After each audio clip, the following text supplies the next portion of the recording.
ป้าโทษพี่น้องเอามาฮอดมุมนี้เนาะฮอดตลาดเมืองตะแตงของเฮาแล้วเนาะพี่น้องย่างไปเลาะเบิ่งอาหารการกินนี่แหละพี่น้องซื้อเมื่อใส่ขอบใส่ครัวอะไรเนาะในการกินกันอยากพี่น้องไปกับคุณสามีเนาะสามีนำหน้าพาทางคุณเฮาก็สิย่างตำลังพี่น้องจับภาพมุมภาพตลาดเมืองตะแตงพี่น้องให้ FC หรือทุกคนเบิ่งเนาะพี่น้องเนาะตามมุมภาพ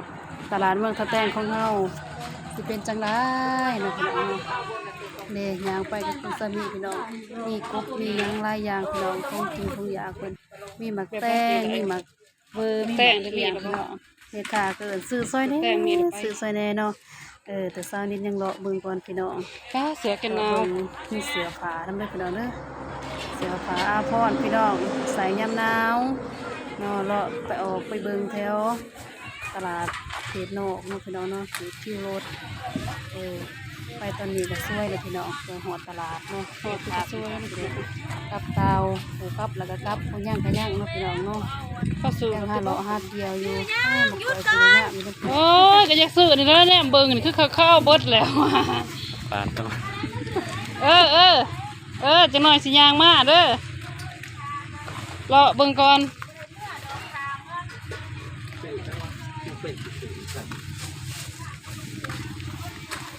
กบโลเท่าไรวะนี่นี่ค่ะค่ะเตียน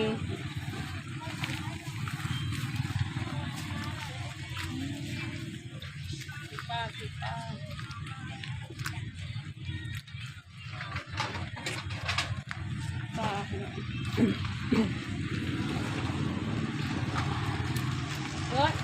น้องหอนสบายอยู่เนี่ย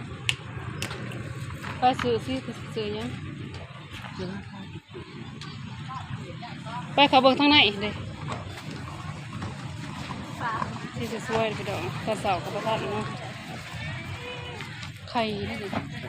สภาโลเท่าไร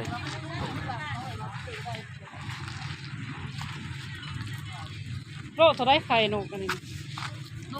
รถ70โอ้ไข่นกกระทะเว้ยไปโล70 บาท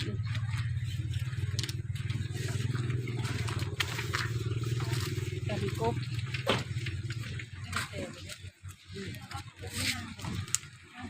จักสิสวยยัง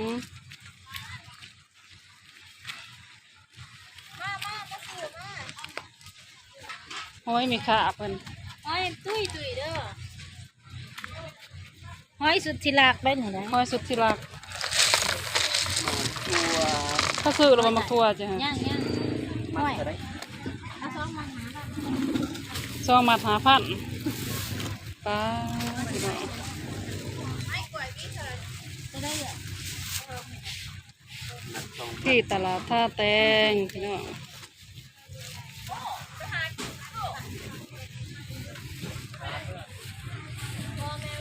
ไปพาเลาะไปพาพี่พาน้องเลาะเบิ่ง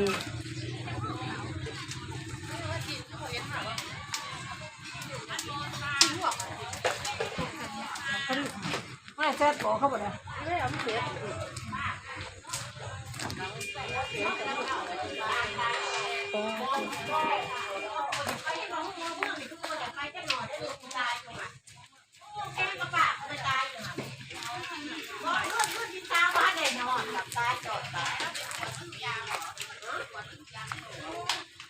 กับกวนได้ทุกอย่างให้เราแหละเน้นนักที่มันกอดกับไข่ลังนี่ก็มันบ่อยากไปมันสั่งใจอยู่นั่นอันแล้ว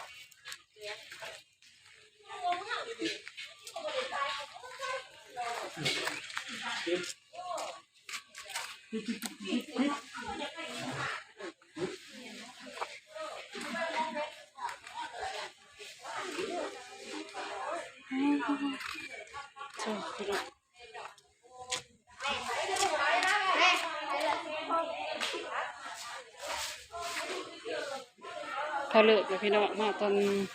มาประทันเนาะจาเน็ตมาสวยโปรดพี่น้อง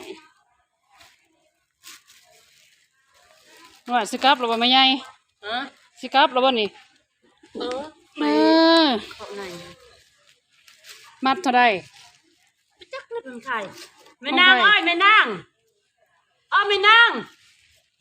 ได้ไหมนี่มัดเท่าได้นางเคยขาย โล20,000นี่เด้จริง โอ้เอาเรามาติดเบิ่งค่ะโลก็โล20,000เป็นคล้ายเป็นหมัดเลยหมัดจังไดนี่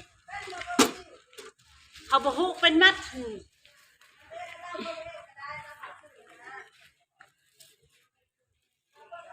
ใส่อีกเบิ่งตะสิพี่น้องดีโลหนึ่งพี่น้องกับขีดใส่ถุงบัดนี้โลหนึ่ง20,000ใส่ถุงจะหน่อยจ่ายเงินหน่อยใส่ถุงจ้า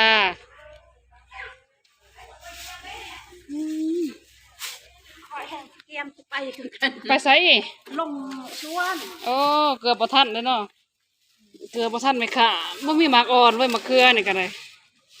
ก็อ่อนได้สำหรับ บ่อย่ามาในมันแก่นะเฮาสิมื้อเนียนมันมะเขือนี่ได้โลเท่าใด มะเขือเป็นโลเท่าไร หวยมานเลยเนาะแม่ค่ะเพิ่นนี่มานแล้วนี่ อยู่นี่ มะเขือโล25เอาผักซอยเด้สามีเพิ่นมาแล้ว เลือกเองนี่ เธอ30,000ก็ขายบ่แม่ใหญ่มะเขือจ้ะนี่ ลูกคนนี้เคยหน้าแต่พุ่น ให้เพิ่นได้20,000ผักกาดดอก20,000ครบตาแม่ใหญ่หั่นผักเจ้า อันเด็ดค่ะ เอาไหมเฮ็ดบ่ได้ขัวสิสินหมูอิหยังไปบ่เอาผักซอยแหละไปเบิ่งทางใหม่อีก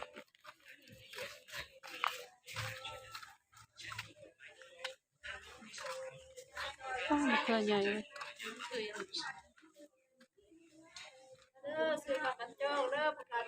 โอ้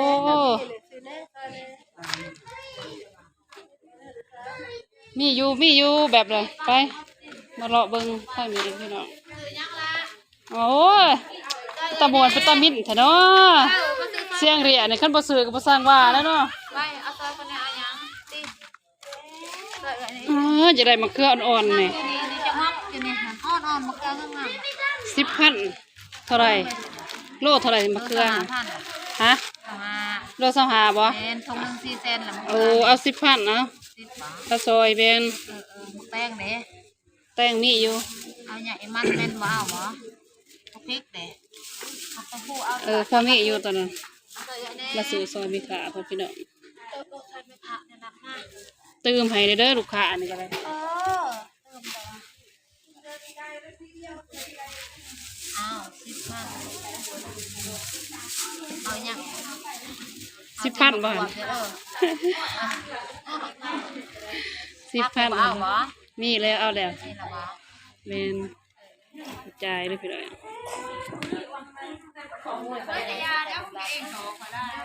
ตัวประกาศเอาของป้นเด้ พร้อมป่นก็พอมีอยู่ นี่บ่ปอบตัวเด้ เอาสำนีซอยไปซอยมีขาเอาไว้อีก